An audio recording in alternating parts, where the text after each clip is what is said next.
I was only 8 when my brother Josh died. I remember it vividly, even now. Every little detail from when we woke up until his very last breath. He was 2 years older than me, and we would fight non-stop like most siblings do. That day was no different. We got up early before our parents did and raced down the stairs. He won, like he always did, and was able to snatch what little was left in the cereal box. I was so mad at him for that. After we had finished breakfast, we ran outside to play. It was a warm summer morning, and I can still imagine that wall of heat hitting me as I opened the front door. We played for hours without pause, and it remains one of the best memories I have of him. He died around noon. A long drop, a crunch, and a snap. It all happened so fast. I just stood there frozen, watching as the pond of blood grew, and listening intently as his final, wheezing breath left his broken body. Shock, my parents said. I was in shock. They couldn't get me to speak for weeks. I observed when the ambulance arrived, the paramedics and the firemen running around shouting hysterically. Then the sirens dying out in the distance. My mom and dad left sobbing inconsolably. I stood silent as the funeral came. I held my breath as they lowered the coffin into the awaiting depths, and only after I saw the headstone loom before me could I allow myself to talk again. We moved shortly after the funeral. My mom could no longer stand living in the house. My dad reluctantly agreed, but kept telling her that they would be losing money on the sale. Mom didn't care. No amount of money could have persuaded her to stay, to live on the property that stole her Josh from her. I knew then that nothing would ever be the same again. The new house was quite a bit smaller than the old one, but I liked it. It was cozy and sweet, and had sort of an old cottage vibe to it. And even though I missed Josh, I was happy to have a bedroom to call my own, to decorate as my own, to grow up in. Days, weeks, and months passed, and not much changed. There was an aura of gloom about the family, a lingering grief that wouldn't quite let go. It was like the days just faded into nothing, like none of us really were there. Originally, I thought that was the reason it came. It was drawn to our grief, to our constant, ever-present sorrow. The first time it came from the walls was 3 months after Josh's death. It was a day like all the others, gray and uneventful, and I had drifted off to sleep later than usual, my body maybe somehow aware that there was something unnatural nearby. I awoke in the darkness by an unidentifiable sound, somehow coming from all the walls at once. It was sort of a soft clicking sound, rising in pitch, then lowering again. I had never heard anything quite like it, and I sat up in bed squinting, trying to make out where it could originate from. After a few minutes, my eyes were slowly adjusting to the darkness, and my gaze was drawn to a hole in the wall. It was just a tiny knothole, maybe an inch or two, but for some reason I was convinced it was the source of the sound. I sat there for minutes trembling, just staring into the hole, not knowing why. Then I noticed it started widening, yet inexplicably remaining the same size. I crept under my sheets in fear when the head squeezed through. I just lay there, frozen, unable to move or make a sound. I could hear it moving around out there, like it was exploring, searching. I must have stayed under the sheets for hours before I finally just passed out.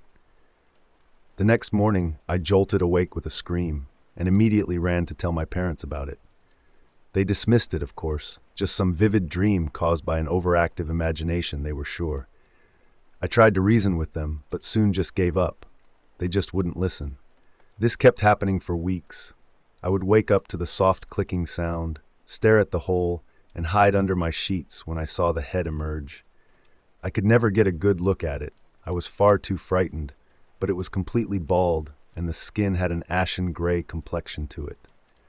I could never really judge the dimensions of it because of the impossible nature of its arrival. I would plead to my parent to just believe me, or let me sleep with them, or simply just explore the knothole or tear down the walls. But they would dismiss me every time, usually just telling me I was being childish, that it was all just a nightmare, and that it eventually would stop. One night I decided I wasn't going to hide anymore. I was going to face the thing that came from the walls, figure out what it wanted. I was terrified, but resolute. I woke up like all the other nights, listening intently to that eerie clicking sound, staring at the knothole with absolute concentration. Swallowing deeply as the hole started to widen, and choking back my fear when the appalling head squeezed through. It landed on the ground with a thump, and I stared in horror as the tiny, underdeveloped body writhed on the floor, struggling with the weight of the oversized head.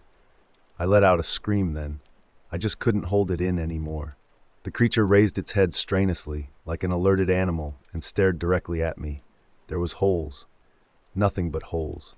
The mouth was a yawning chasm of nothing, the nose and eyes the same, just endless, abyssal rifts. I screamed again, this time probably loud enough to wake up the entire neighborhood. My mom says she still has nightmares about that scream, and she'll easily admit it froze her blood to ice. My parents came running into the room in a hysterical frenzy, only to find me alone, curled up on the floor in a fetal position, screaming my lungs out. It took them hours to calm me down, and they said I only spoke nonsensical gibberish. They took me to my aunt's for a few days, but eventually I was forced to sleep in my own room again. The ritual continued. I woke up, stared at the hole until the head emerged, then hid under my sheets for the remainder of my conscious night. I was slowly but surely getting used to it. I'd still tell my parents about it, but they still wouldn't believe me. I know it sounds horrible, but you have to understand they were still dealing with the death of Josh. They simply had no energy to indulge my self-induced traumas. But at some point I got too used to it. I simply stopped waking up. The sound no longer bothered me, and I would just sleep through it. Problem solved, right? I certainly thought so. Until I woke up one night with the thing on top of me, staring me right in the face. Those endless abyssal eyes swirling away, that gaping chasm of a mouth hovering inches above. I was too mortified to scream, my body now somehow unable to move at all. As an adult, I could have simply written it off to some extreme form of sleep paralysis, if it wasn't for the next part. Foul-smelling black liquid started pouring from the creature's orifices, completely covering, drowning my face in it. My mouth was filling with the awfulness of it, and at some point I swallowed some, just to catch my breath. The taste was that of death, of decay and rot. I was panicking, desperately trying to move, scream, do anything at all. But I couldn't. I was trapped. And sooner or later I just passed out. I woke up in a pond of the black liquid. I showed my parents the foul stuff and explained what had happened. My dad said they had seen some signs of leakage around the house, so it must have been that. Just some stale, putrid water seeping through the roof. I resigned then, from ever asking them anything again. They simply couldn't be trusted. We moved a couple of years later. I would see the creature every night, but made sure to set an alarm so that I never had to wake up to that horrible creature's face ever again. But now I was free, I thought happily. We were getting along better as a family, and we were finally moving away from that cursed place. And for months I felt wonderful. I had a semblance of life again, of freedom, of joy. But then one night I woke up to the soft sound of clicking. I sat up and scanned the walls, and there it was, a tiny knothole and a head squeezing through it. Moving didn't help at all. The creature followed me wherever I went. I'd be free for a couple of months tops. Then I would wake up to that sound and that head. Every once in a while I would sleep through it and wake up with that ashen gray face inches from my own. The liquid would pour and I would swallow. Then I'd wake up in a pond with no one there to believe me. I grew up depressed, stressed, unhinged, half mad. Somehow I made it through school, college, even got a job. But it would never feel good. I could never feel joy. I could never connect with another human being ever again. The creature wouldn't let me. It slowly drained my life from me. When I was 25, my doctor told me my physiological age was that of a 50-year-old. Start exercising, he said. One day, 3 years ago, I went back to the place it all started. I had known for years already, maybe even always, what caused it, what brought it to me, what it was. But I could never take it in. Never admit to it, never confess. And that was always the reason for my punishment. I stood by the gaping chasm of the abandoned dried-up well where Josh had fallen in, staring into the depths. I remember every moment of that day, every detail vividly. I remember playing hide-and-seek. I remember hiding behind the garage. I remember seeing Josh looking for me around the well. He stood so close, so dangerously close. Then I remember how mad I was at him for eating the last of the cereal. And I remember creeping up behind him and pushing him with all my might. Then an endlessly long drop, a loud crunch, a blood-curdling snap. "I am sorry, Josh," I said then. "I didn't mean to do it. I thought it was just water." But his vengeance is endless, endless like that drop, endless like the black of the creature's eyes, endless like my suffering. I will go to sleep tonight, every night, forever, and it will come from the walls. Over the course of my career, I have taught at 3 different schools, one as a student teacher, one teaching 6th grade, and now 2nd grade at what I'll generously call the neediest school in town. Most of my current students, and my students for the last 4 years I've worked here, come from homes with struggling parents.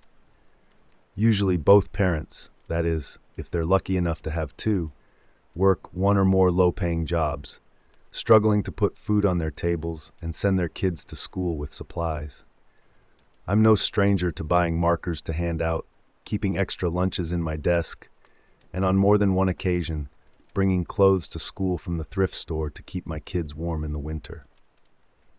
I've found, over the years, that it's best to handle things on a personal level, rather than getting government services involved. In the early days of my work, I found that CPS intervention can frequently do more harm than good, and even parents who fail their kids are usually trying their hardest. I hate to see families torn apart, and I know that the foster system is a rough place to live. More than a few of my students have been foster kids, and I wouldn't wish that kind of turmoil on any 7-year-old. Even if the home situation is rough, most parents love their kids. I suppose that's why I took so long to meddle in Charlie's situation.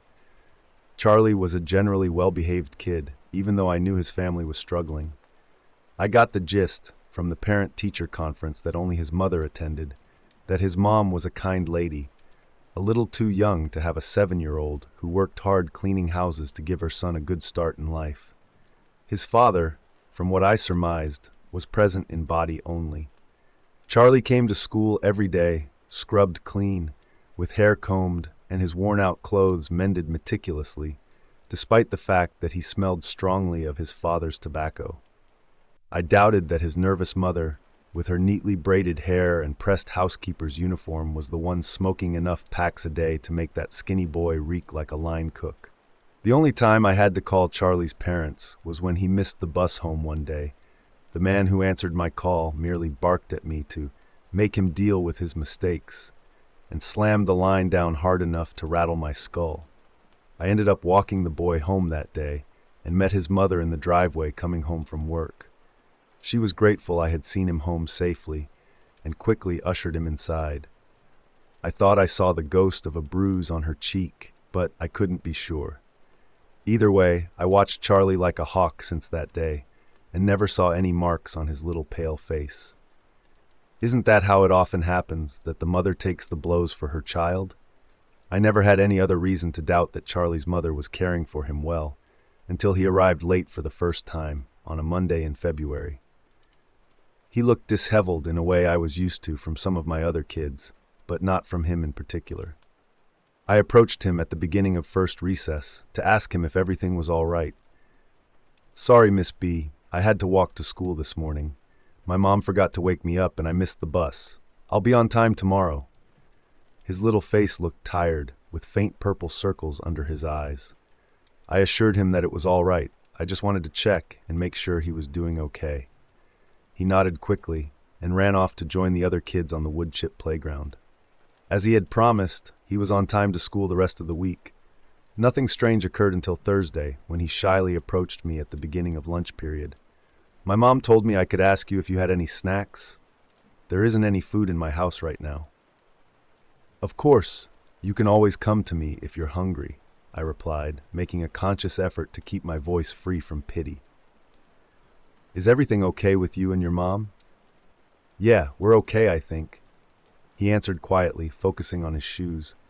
He paused a moment before adding, "My dad left last weekend.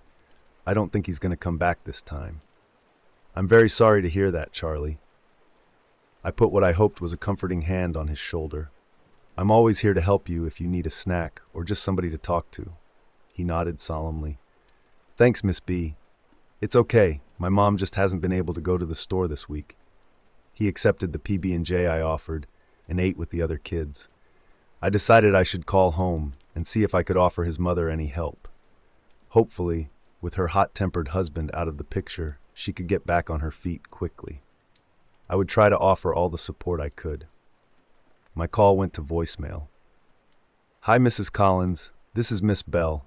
I spoke to Charlie today, and I got the idea that there might be some changes happening for him at home right now. I just want you to know that I'll be bringing lunch to school for him tomorrow and Monday, and you just let me know if there's anything else I can do to help.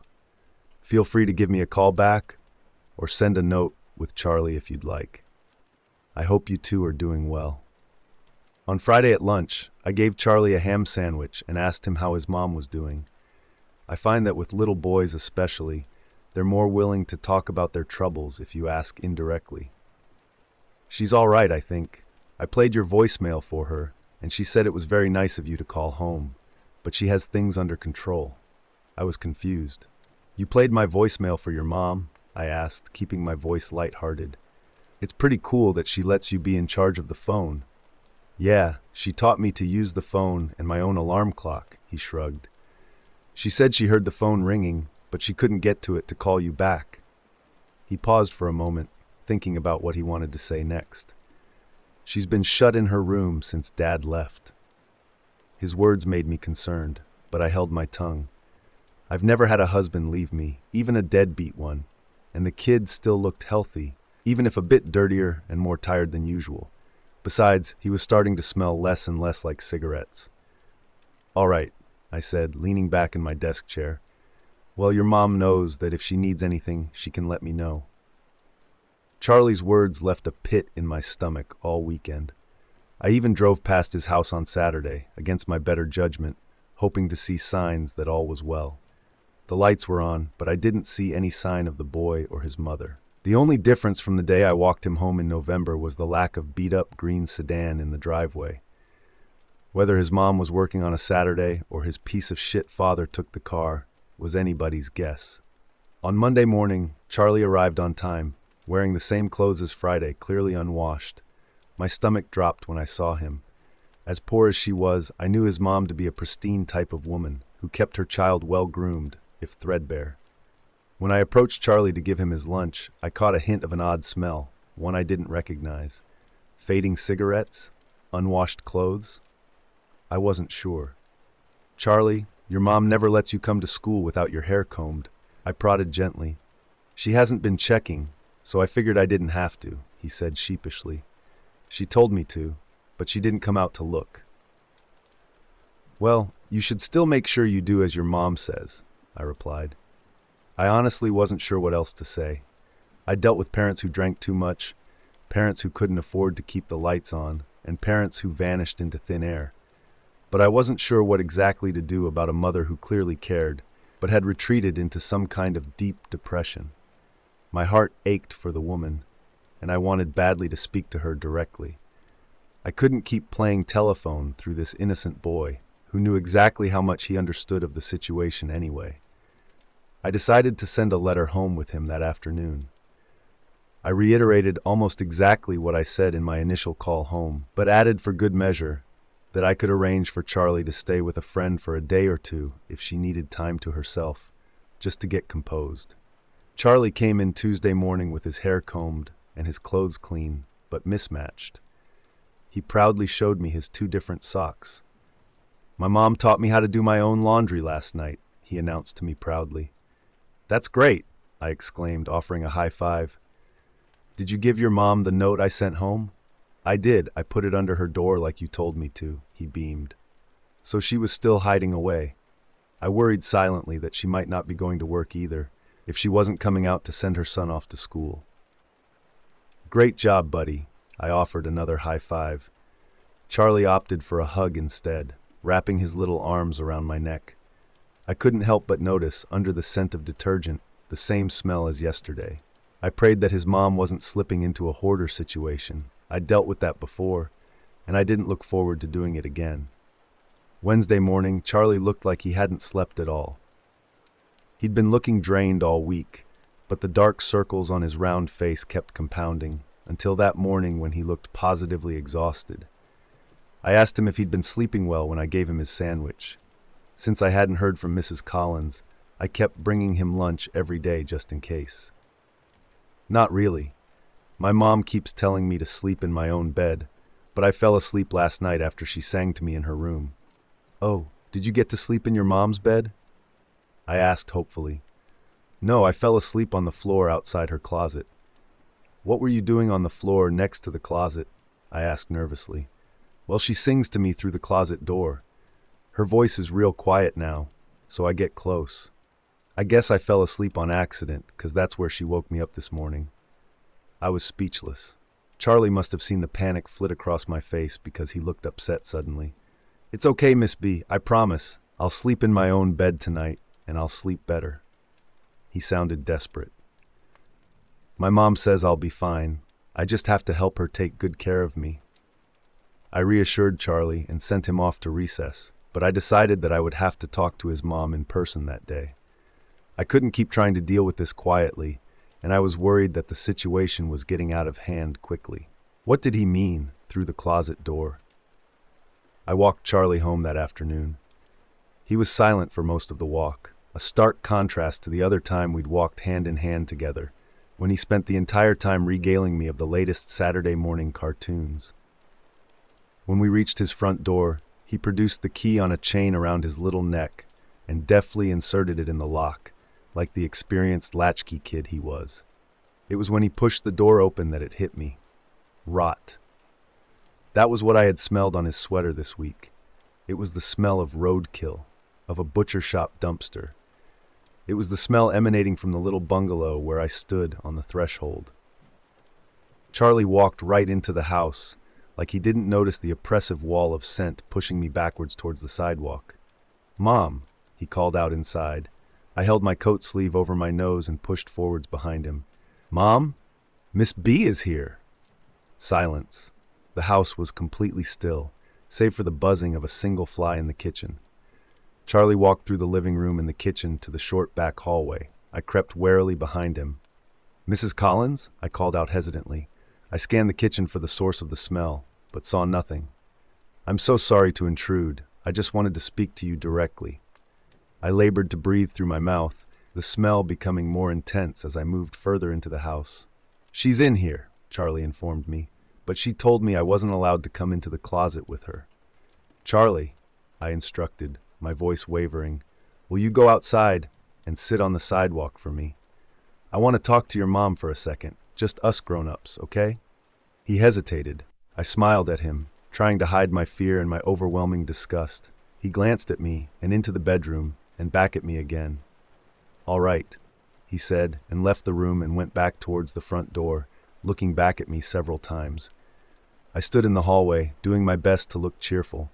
Mrs. Collins, I called out again, taking a deep breath through my mouth.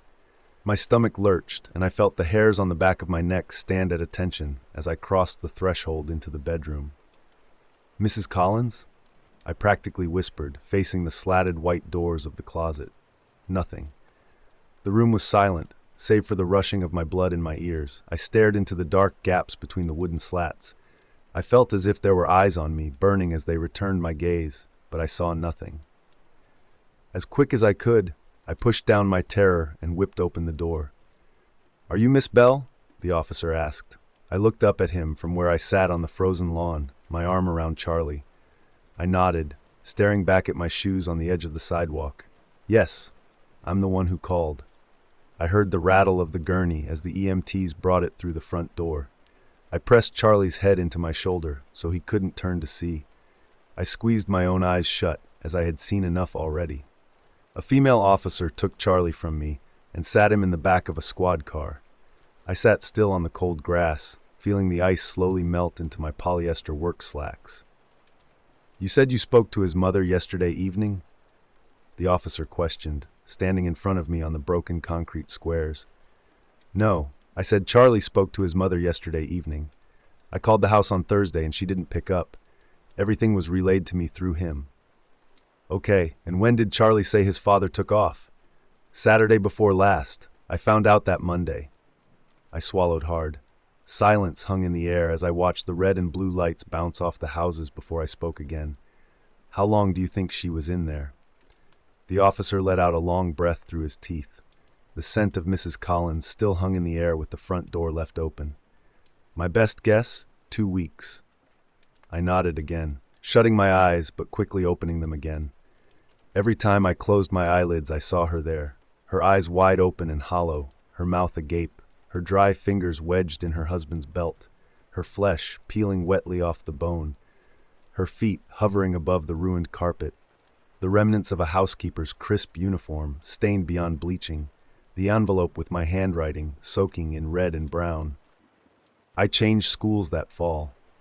I wasn't sure I could handle another year in that neighborhood, driving so close to Charlie's house every morning and every evening. I didn't think I had the stomach to help other students with their family struggles, having seen what I had seen that winter. I called Charlie's grandmother a few times to see how he settled in with her. 2 states away, I hoped that he was young enough to forget and move on with time. It was better he was far away, where his father wouldn't know to look if he ever cared to. The police weren't able to find the man as far as I know, and I pray every day that he's dead in a ditch somewhere. What kind of a man could do that to his wife, and then leave his son alone with the aftermath? It made me sick with rage and sadness. I left another letter for Charlie's mom, this time on her grave. I hope she knows that he's being looked after when she couldn't. God knows she tried her hardest. My dad has a box that brings people back to life, and it has made him rich. The box had the power to bring people back from the dead, and it had made my dad very rich. This is going to be yours one day, so you need to listen and pay attention to everything I say and do. I recall my father saying to me one day. The box was a plain maple box with no markings, but it had a smell which was hard to describe. It smelled like something from my childhood, sweet, like cotton candy or freshly made waffles. The clients were siblings who never got to be by their father's bedside when he passed. They lived overseas, and it was too late by the time they made it back. All they wanted to do was say goodbye to him one more time, and they were willing to pay a lot to do it.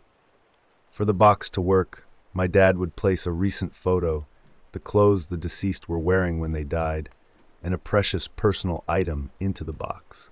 "We brought what you asked us to bring," they said as they handed my father a picture of the siblings and their father, which was taken the last time they were all together before he died. They then handed him a gold watch, which they said he had since he was a young man, and never took off his hand. My dad placed the items in the box, along with what he was wearing the day he died. I wasn't sure what was going to happen next, but I could feel the beating of my heart as we stood there waiting in silence. Suddenly a tapping sound could be heard coming from the box. It knocked 3 times before my father opened the lid. The old man looked confused at first, but when he saw the smiling faces of his kids, his eyes lit up. They spent the next 2 hours alone in a room together. I watched as my dad kept a close eye on my watch. "Why do they only get 2 hours?" I asked. "It's the rules, son," my father said abruptly. My father ushered the brother and sister of the dead man from the room.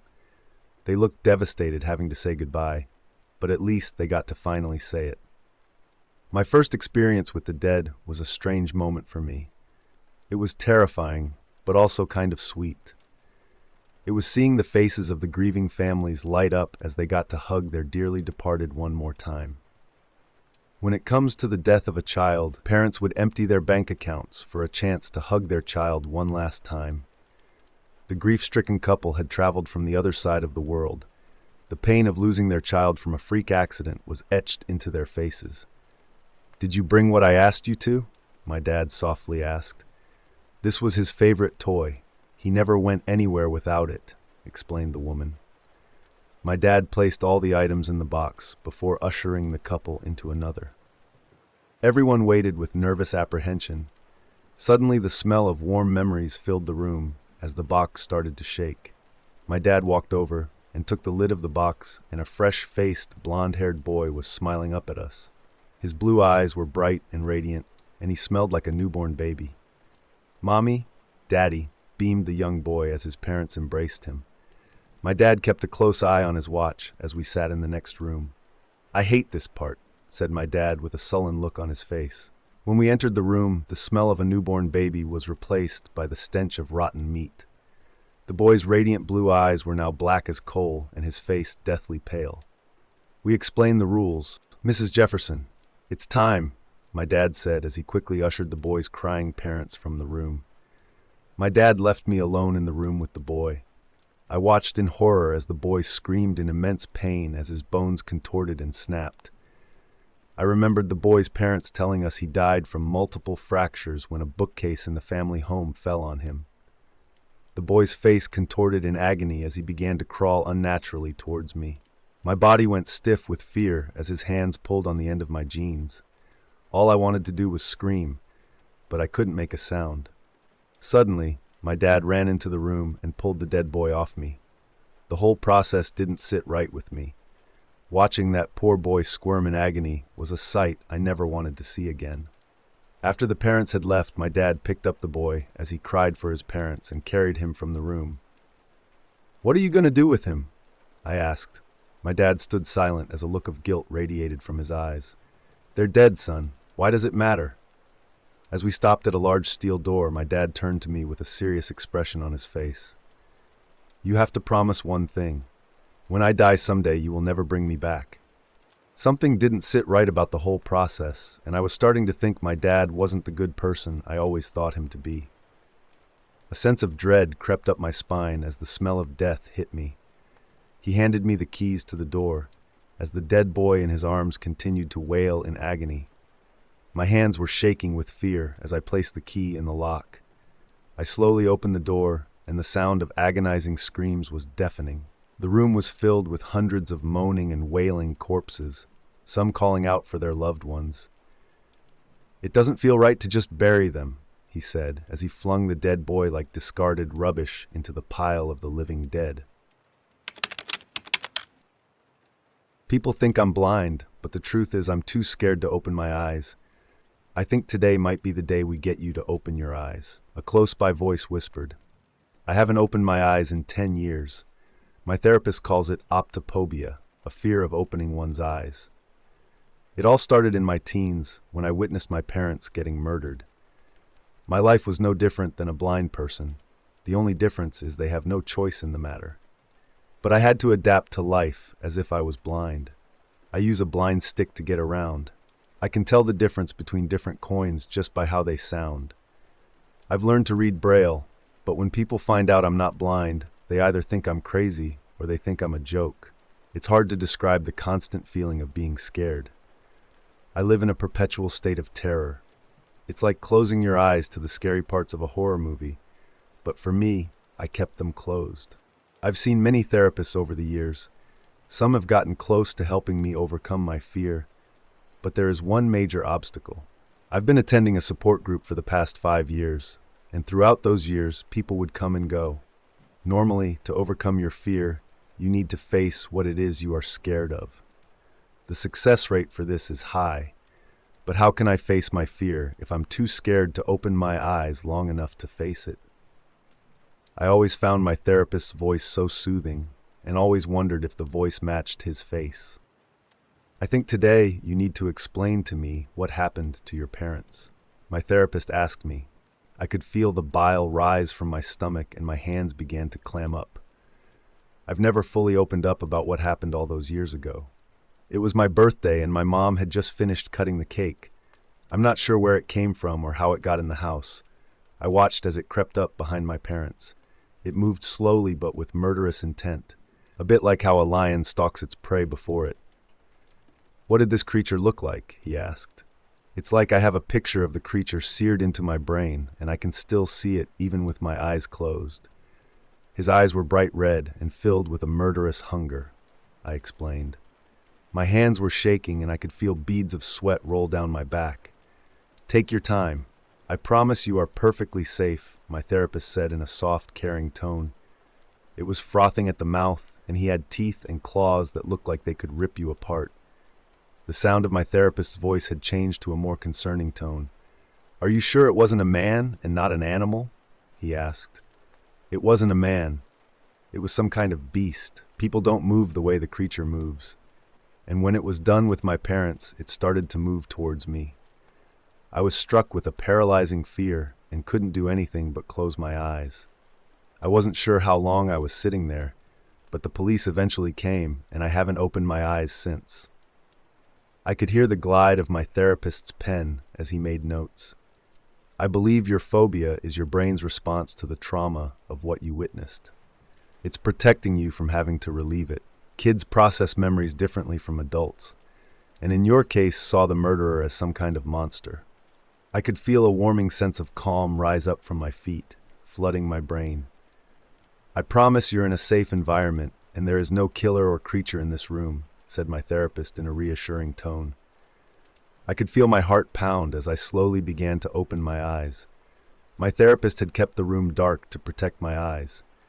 The sensation was probably what a blind person would experience when seeing the world for the first time. My eyes stung as they adjusted to what light was in the room. It took a few moments for my eyes to come into focus before I could see my therapist's soft, reassuring eyes. I always felt that the creature that killed my parents was always close and just waiting for me to open my eyes so I could watch as he ripped me apart. The fear was still there, but the room was empty apart from me and the therapist. I told you there was nothing to be scared of, my therapist concluded. I was about to rejoice in my newfound sense of sight when I was stopped dead in my tracks by the sound of growling coming from behind my therapist. A sound I had only heard once before when my parents were murdered. A feeling of intense dread overwhelmed me as I watched the same creature I was confronted with all those years ago creep up behind my therapist. It had the same red, hungry eyes as before, and pounced before I had a chance to warn him. My therapist screamed in the same agonizing pain my parents made as he was ripped apart. When it was done, it trained its sights on me, and before it could get to me, I shut my eyes again. You see, it's not a fear of opening my eyes. It's the fear of what would happen if I did.